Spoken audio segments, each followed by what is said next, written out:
There's only so much time in our days thanks to our busy schedules. If you're anything like me, then you probably have more than a few hobbies that eat away at that treasured spare time outside of everyday responsibilities. Which is why I think it's imperative to consume media we like or have a higher chance of enjoying than starting something that already gives us a bad vibe. I see recommendation lists on social media, and usually they have the same manga titles on their lists. Today, we're going to take some piping hot takes out of the oven and talk about them. Yes, we're going there. Let's talk about 5 popular manga I have no interest in reading. And before you go, but they're good! Let me explain. I'm not making this list because I think these titles are trash. And I'm not saying no one should read them. On the contrary, if you enjoy any of these titles I'm about to talk about, then great! That's part of what makes this medium of manga so unique. There's literally something out there for everyone. But, from what I've seen, these titles are just not for me. I've never read any of these titles in their entirety, just some panels people have shared on the internet, or a first chapter preview. So, disclaimer, these opinions are based on first impressions. Time is finite, and the last thing I want to do is become invested in media I resent. So put down those pitchforks, get comfortable, and let's talk about some manga. Goblin Slayer by Kosuke Kuros. This is an ongoing series published in English by Yen Press. The summary states, the story is about a man who dedicated his life to the extermination of all goblins by any means necessary. With a decent knight character design, featuring a full helmet, this looked like something I might want to pick up one day. But I was very, very wrong. In the first chapter, I saw more than I wanted to, and yeah, just hard no.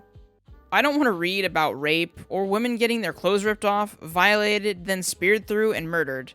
Not at all.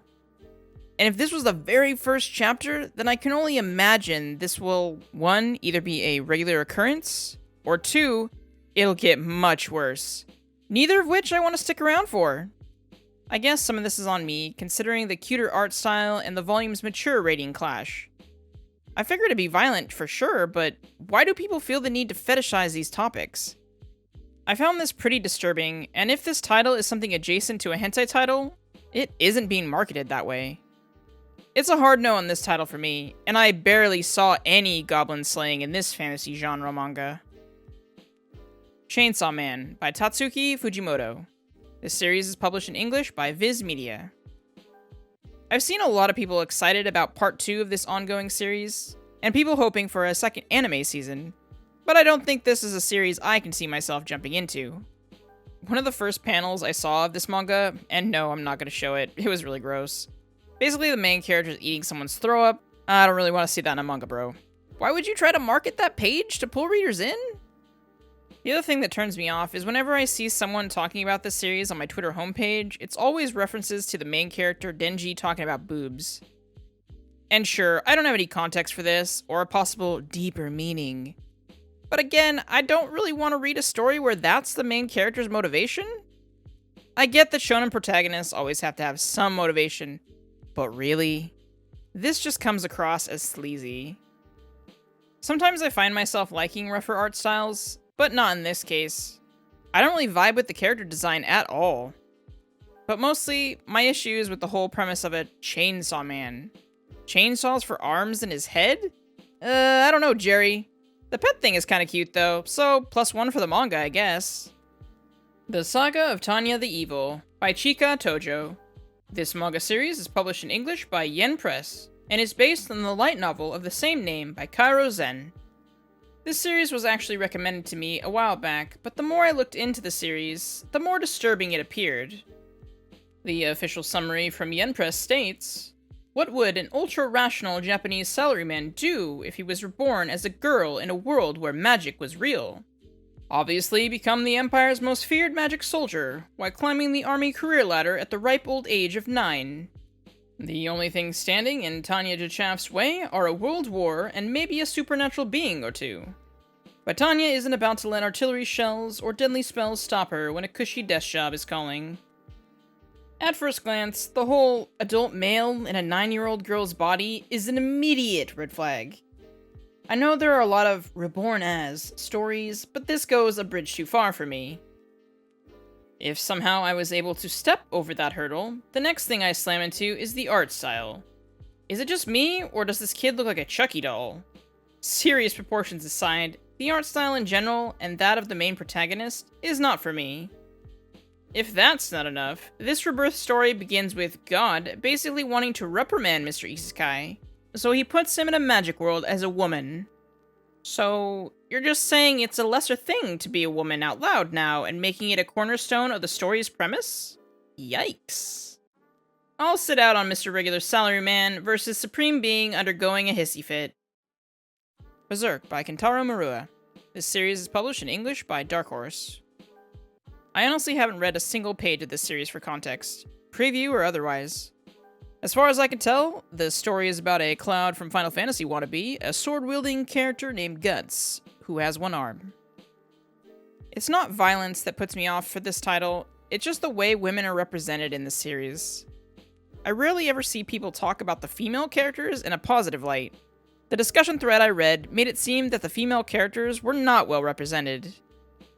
First and foremost, I don't want to read about rape. If you didn't catch that from my opinions on Goblin Slayer, let me reiterate that again. I don't want to see it in any form. I don't want to hear, "Zath, it's fiction." I choose not to read about it. And again, we can choose the media we consume. If you enjoy reading that stuff, I'm not going to tell you to check yourself into therapy. You do you. I know someone in the comment section will criticize me for saying this, but I just don't like the art style at all. And hey, art is in the eye of the beholder. It's just not a style I like. I also never hear anyone give a good reason to read Berserk. It's always just, it's the best, you have to read it. But why? What makes it worth my time? One Piece by Ichiro Oda. This series is published in English by Viz Media. I am well aware I just put the best-selling shonen series on this list, but hear me out. Don't hit the back button, you've made it this far.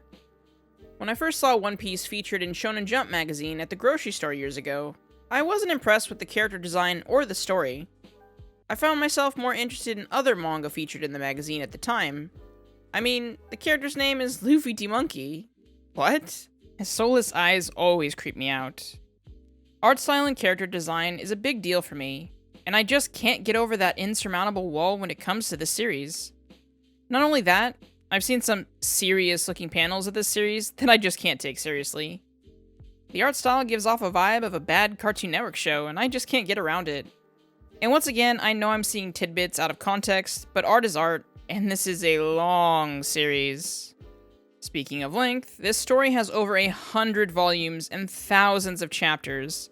Another huge hurdle that I don't think I ever will be able to overcome. I just don't have the time to invest in a series that I don't particularly enjoy aesthetically, even if it gets good down the road.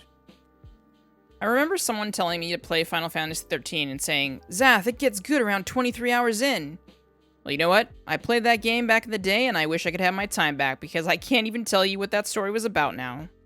And to tell you the truth, I think there are other pirate stories that look way more interesting and cooler than One Piece.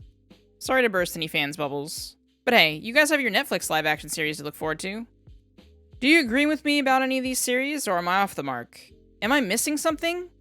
Let me know what you think in the comments below. I'll see you all in the next video. I'm Zath. Have a good day.